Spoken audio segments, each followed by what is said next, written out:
boa tarde a todos e a todas, como se diz em politicamente correto. Eu vou dispensar, se me permitem, os cumprimentos e os agradecimentos, até porque já foram feitos na sessão inicial.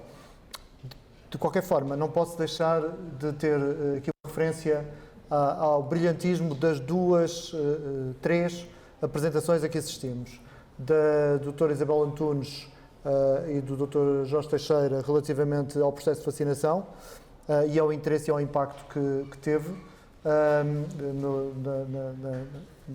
neste processo no CHUC, e a esta apresentação que acabamos de assistir, passando pela apresentação da doutora Rosário Reis e do Pedro Roldão, porque todas elas têm um foco que é exatamente a criação de valor para o doente. E é exatamente sobre esta matéria da criação de valor e a experiência do CHUC que eu me proponho hoje aqui falar e partilhar convosco alguma informação que me parece relevante. O Value-Based Healthcare, a gestão de saúde baseada em valor, que está atualmente muito em voga, tem, digamos aqui, dois aspectos que eu gostaria de abordar. Por um lado, alguns aspectos conceptuais e mais teóricos, digamos assim, e depois a experiência prática de um exemplo concreto, eu diria que provavelmente o mais robusto, desculpem-me, perdoem-me os outros, o mais robusto, a experiência de Value-Based Healthcare no Serviço Nacional de Saúde, numa parceria com instituições públicas e privadas e dos resultados que é possível apresentar. O que é que significa valor em saúde? De certa forma, o Jorge Teixeira já levantou aqui este véu. Será que valor e preço são a mesma coisa? Não, claramente não são.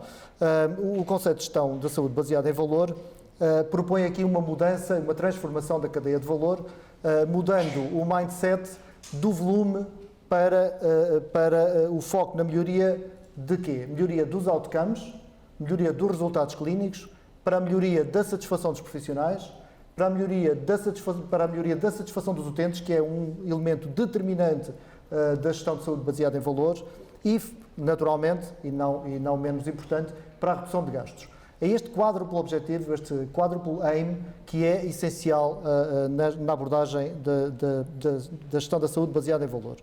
Nós sabemos que o atual modelo de financiamento tem estado muito focado e formatado pelo fee-for-service, seja numa lógica mais de propensão para o pagamento ao ato, que não é o nosso caso, seja no pagamento por episódio, que é mais o nosso caso, por linha de produção.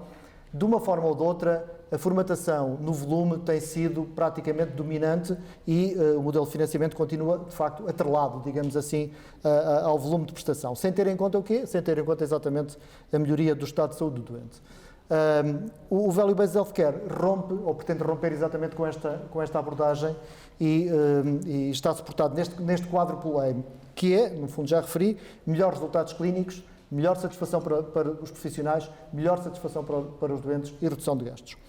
Portanto, valor, enfim, como foi mostrado pelo Jorge Teixeira no seu slidezinho, valor é isto. No fundo, valor é o quociente dos resultados que importam ao doente a dividir pelos custos incorridos para alcançar esses resultados ao longo do ciclo de cuidados. Naturalmente, quanto melhor for esta relação, quanto melhor for este rácio, maior volume de recursos é libertado para o sistema, maior valor é gerado e maior sustentabilidade do próprio sistema pela reutilização possível desses recursos. Portanto, quando a qualidade passa a ser incluída nesta equação como indicador de sucesso, o incentivo ao prestador muda. E quando falo do incentivo ao prestador, falo do prestador individual ou institucional. E, portanto, ele passa a ter estímulo para se focar não tanto na repetição de gestos clínicos, mas fundamentalmente no resultado que se pretende alcançar, na satisfação dos doentes, na satisfação dos profissionais e na redução de gastos. E é remunerado de forma justa exatamente pela forma como consegue obter ou alcançar estes objetivos. O sucesso da implementação do Value-Based Healthcare está ligado a três vertentes: o empoderamento das lideranças clínicas. A APA tem falado repetidamente, vezes sem conta, da necessidade da capacitação. Eu não gosto de empoderamento, ninguém gosta, mas depois toda a gente usa. Cada vez que se fala de empoderamento, morre uma tartaruga bebé e eu não queria, e holístico também, morre uma foca bebé e eu não queria contribuir para isso, mas depois acabamos por ficar presos às palavras. Portanto, a capacitação das lideranças clínicas é fundamental para o sucesso da implementação do Value-Based Healthcare e eu gostaria de sublinhar que a APA tem sido pioneira e na existência desta, como aliás a doutora Rosa também referiu na sua intervenção. A autonomia das equipas. É fundamental que as equipas tenham maior autonomia para a definição dos diversos modelos de abordagem, dos outcomes que interessam aos doentes e às equipas, da forma como eles são medidos e, portanto, sem esta autonomia, provavelmente nenhum modelo de implementação de Value-Based Healthcare terá sucesso. E a questão da comunicação, que é fundamental. Mas se tivéssemos de nos focar em 3 fatores críticos de sucesso para a gestão da saúde baseada em valores, diríamos que, em primeiro lugar, uma outra gestão do tempo é fundamental. Nós, profissionais de saúde que estamos aqui, administradores, médicos, enfermeiros, estamos muito focados em resultados de curto prazo, porque nos é exigido o controlo e a monitorização do contrato de programa, o combate à lista de espera, a redução e a obtenção de resultados financeiros imediatos. Tudo isto nos confronta permanentemente com objetivos e métricas de curto prazo. O Value-Based Healthcare, pelo contrário, necessita de ciclos de cuidados mais longos. Para quê? Exatamente para poder consolidar os modelos de avaliação, a integrar os resultados da avaliação da satisfação de profissionais e de utentes e permitir que, ao longo do tempo, num tempo maior, num ciclo de cuidados maior, seja possível, efetivamente, consolidar os ganhos financeiros e a redução de gastos que é necessária. Em segundo lugar, é muito importante a partilha do risco.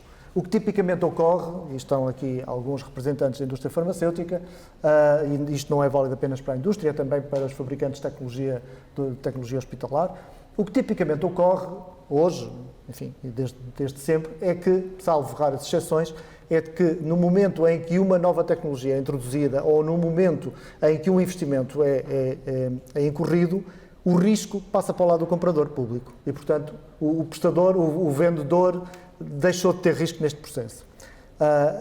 Numa abordagem Value-Based Healthcare, o risco tem que ser partilhado, isto é, temos que criar relações de confiança com a indústria, com os fabricantes de tecnologia, por forma a que aquilo em que eles acreditam, nós possamos também acreditar, partilhar os riscos e partilhar o sucesso, porque o sucesso também é partilhável.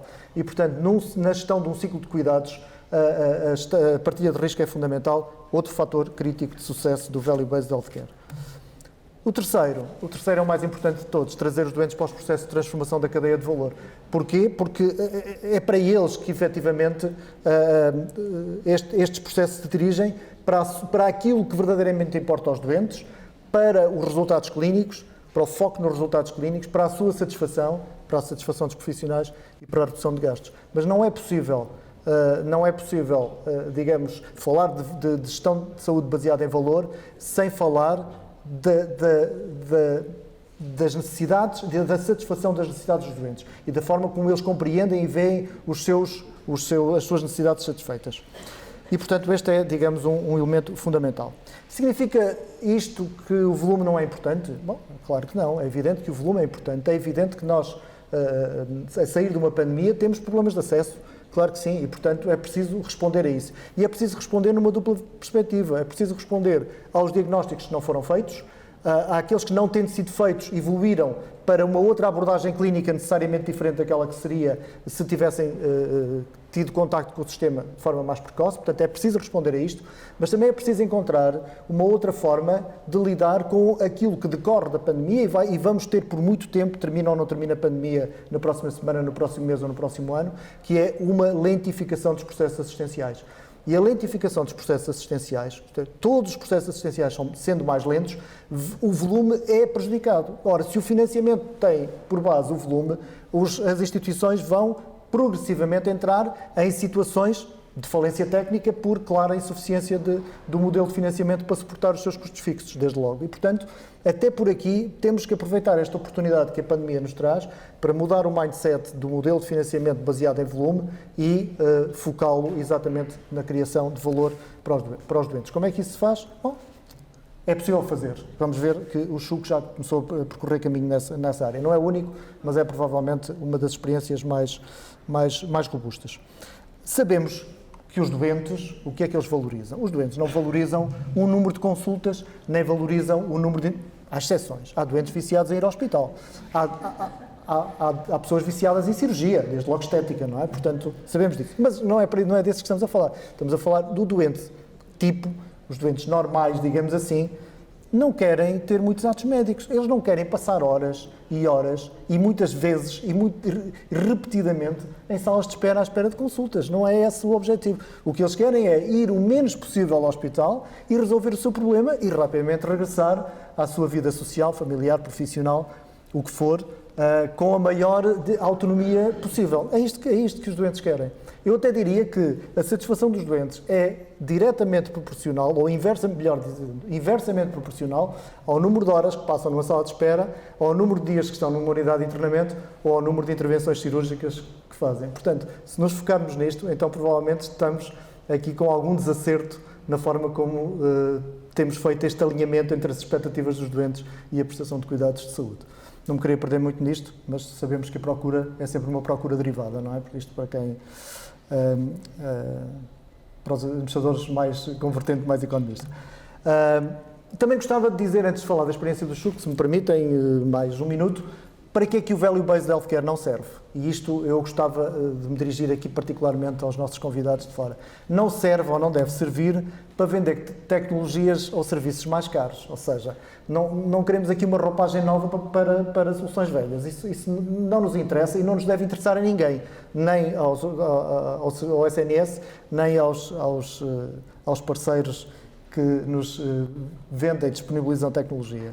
Não deve servir para contornar a rigidez dos processos de contratação pública, não é? Claramente. E não deve servir também para justificar, esta é mais para os sindicatos, provavelmente não estará aqui ninguém, para justificar aumentos de gastos sem melhoria de outcomes clínicos. Isto também não, o Value-Based Healthcare também não deve servir para isto. Falaria agora, então, muito rapidamente, da experiência do Chuc nesta área de Value-Based Healthcare.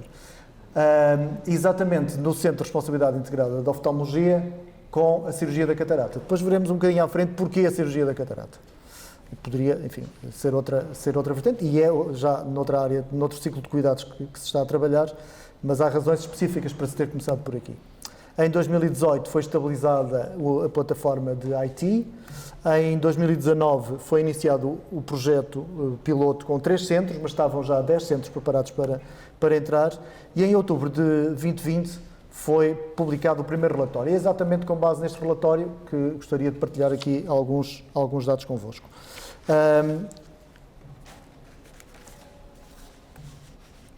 O projeto está baseado na metodologia do ISHOM. E porquê? Porque incorpora aqui exatamente esta perspectiva dos doentes, portanto foi trabalhada a perspectiva dos doentes, trabalhada a perspectiva dos profissionais, já veremos como também, e esta perspectiva de registro, ou seja, é fundamental o registro quer das Clinical Reported Outpatient Measurements, quer das Patient Reported Outcomes Measurement, é fundamental que esse registro seja incorporado e trabalhado. Portanto, esta tripla perspectiva dos doentes, perspectiva dos profissionais e perspectiva do registro estava presente. Depois foi definido um amplo conjunto de outcomes que depois foi priorizado pelos próprios doentes. Estabeleceu-se um set mínimo, digamos, de outcomes a validar e depois estabeleceram-se exatamente a forma de os medir. Simultaneamente foram também identificados e definidos um set de fatores de risco e de condições iniciais de inclusão dos doentes neste projeto.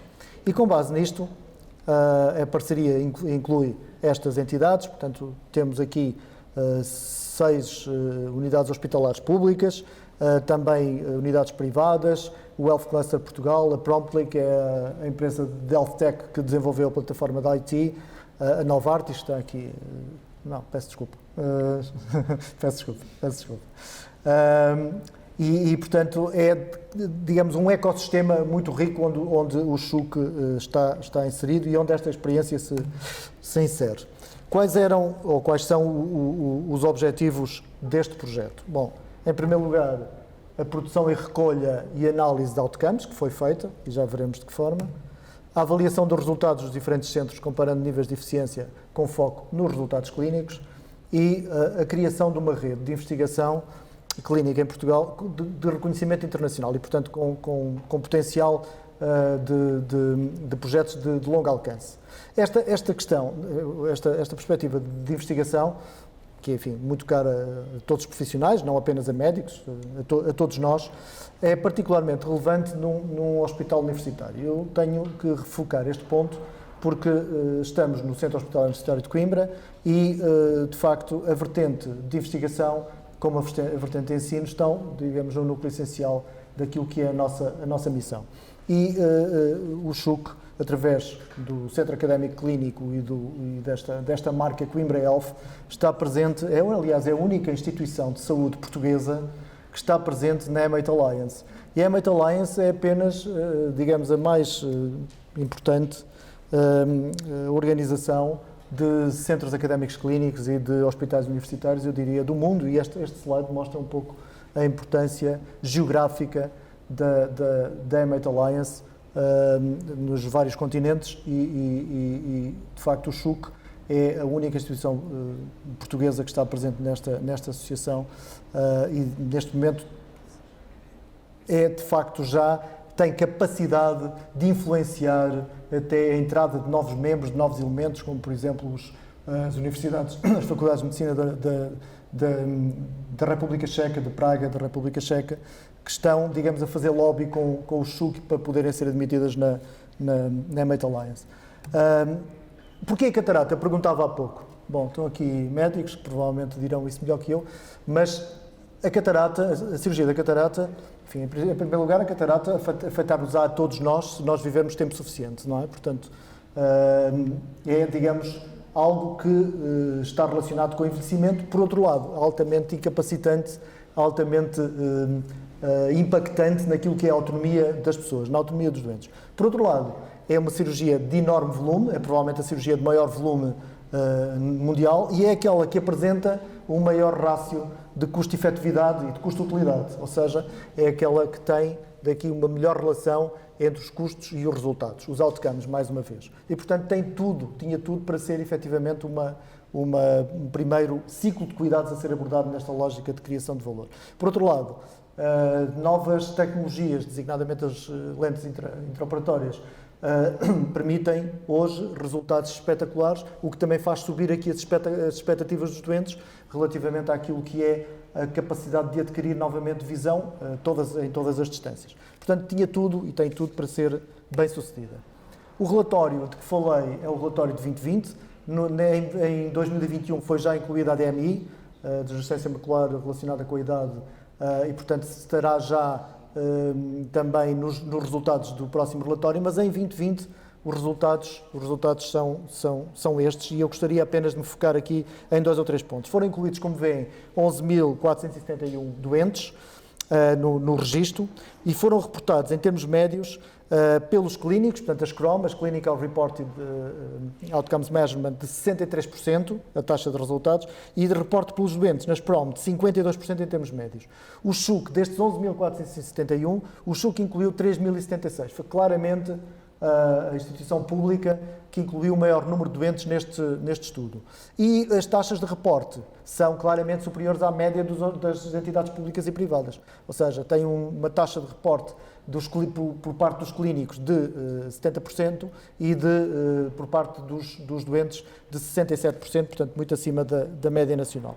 Estes resultados foram obtidos, tenho aqui um exemplo de qual foi o modelo, digamos, que foi utilizado o CatQuest 9 SF Score, e estes resultados comparam, praticamente são sobreponíveis aos resultados publicados em 2019 pelo registro sueco de cirurgia da catarata, o que demonstra, mais uma vez, a robustez desta metodologia e a consistência da metodologia utilizada. tecnologia simples, em telemóvel, perguntas simples, o tal set mínimo de outcomes que interessam aos doentes e que estão valorizados pelos próprios doentes. Prioridades assumidas. Alargamento a novos centros, naturalmente. Divulgação dos resultados para a população, isto é muito importante. É importante que a população possa escrutinar os próprios resultados, porque eles serão tanto mais aceitáveis e tanto mais robustos quando forem escrutinados pelas próprias populações, todos eles potenciais doentes. E novas métricas para a avaliação de técnicas cirúrgicas mais avançadas. Claro que há aqui avanços tecnológicos depois que têm que ser naturalmente incluídos e incorporados nas métricas de avaliação de valor, neste quádruplo objetivo de que falámos. Ou seja, mais uma vez, resultados clínicos, satisfação de doentes, satisfação de profissionais, redução de gastos. E disseminação de boas práticas. Mas o mais importante que eu gostaria de referir, que é o resultado deste projeto, digamos assim, é que neste momento existem já condições para envolver aqui os financiadores, quer seja o Ministério da Saúde, quer seja os terceiros pagadores, designadamente companhias de seguros. Porquê? Para ter um alinhamento sobre a forma de remunerar, seja no público, seja no privado, a cirurgia da catarata. E, portanto, existem condições, com base na informação disponível, com base nestes resultados, para partir para a fase seguinte, que é exatamente estabelecer um modelo de financiamento focado nestes resultados, focado neste quádruplo objetivo. Há informação hoje suficiente para isso, e isto significa que um projeto não é um mero projeto, para responder concretamente à questão da doutora Rosa Reis Marques, senhora Presidente da ARS do Centro, não é futuro, tem já um passado, tem presente, e o futuro é exatamente podermos avançar para o passo seguinte, que é uma prova de conceito que é possível financiar a cirurgia da catarata, não pelo número de consultas, não pela cirurgia em si, mas por resultados desta intervenção. Focando todos, doentes, profissionais, prestadores, exatamente naquilo que interessa focar, que é melhores resultados clínicos, redução de gastos. Isto é possível já fazê-lo. E finalmente, não vou traduzir, mas o Porter, que já foi aqui citado pelo Dr. Jorge Teixeira, disse em 2013, vejam bem, agora não podemos dizer, tivemos uma pandemia. Não, isto foi só nos últimos 2 anos. Não é? Antes disso tivemos outras coisas e estamos aqui um bocadinho atrasados. Mas a tempo. Foi feita muita coisa para tentar reduzir gastos e aumentar a qualidade. Muita coisa. E não obstante a qualidade da formação e as boas intenções dos clínicos, não é? Porque temos os melhores clínicos do mundo e os mais bem intencionados do mundo no Serviço Nacional de Saúde, não tenho dúvida. Não estou a dizer isto por estar aqui a professora Lelita, mas é porque é realmente verdade. E apesar de tudo isto, apesar de todas as tentativas dos decisores políticos, dos gestores, o que é facto é que se tentaram várias coisas, tentaram-se, o combate à fraude, a redução de erros, o reforço ou o foco nas guidelines, fazer dos doentes melhores consumidores de saúde, não é? Tudo isto não podemos dizer que tenha falhado, mas não atingiu os resultados que queremos. Continuamos a ter altos custos e baixos níveis de satisfação. E, portanto, alguma coisa há que mudar. E para o Porter, exatamente neste The Strategy That Reflects Healthcare, ele dizia basicamente o seguinte: para as soluções para mudar o sistema passam por 4 coisas. Pela criação de valor para o doente, melhores outcomes ao mais baixo custo, como tenho vindo aqui a sublinhar desde o início, por evoluir para um sistema organizado, não em torno, digamos, do que os profissionais fazem, que é o que temos hoje, mas fundamentalmente centrado naquilo que interessa aos doentes, que os doentes valorizam, por fazer este shift, esta mudança de mindset, vou usar aqui a expressão usada pela doutora Rosário há pouco, do volume e rentabilidade dos gestos clínicos para os outcomes e para o que interessa efetivamente aos doentes, e depois pela capacidade de substituir este sistema fragmentado que nós temos dos nossos dias, com sobreposição irracional das carteiras de serviços, por um sistema em que os recursos necessários a cada condição clínica estejam concentrados e disponíveis nos locais certos, para entregar ao doente cuidados de elevado valor acrescentado. Esta questão da localização e da centralidade de algumas das respostas mais diferenciadas, que foi aqui, que terminou praticamente a intervenção do Dr. Gustavo Santo, como vimos há pouco, nós podemos responder com qualidade aos doentes dos Açores, claro que sim. O que importa é que os doentes dos Açores tenham uma resposta em termos de equidade, tão próxima quanto possível de um doente que mora aqui na Quinta Voimarães, ao lado da urgência do Centro Hospitalar Universitário de Coimbra. Equidade é isto, equidade não é construir hospitais universitários em todas as capitais de distrito ou em todas as capitais, em todas as sedes de concelho. Equidade é garantir que há soluções para que os doentes, independentemente de onde vivam, tenham acesso tenham acesso nos mesmos termos que qualquer outro. Era isto que eu queria deixar-vos e muito obrigado pela vossa atenção.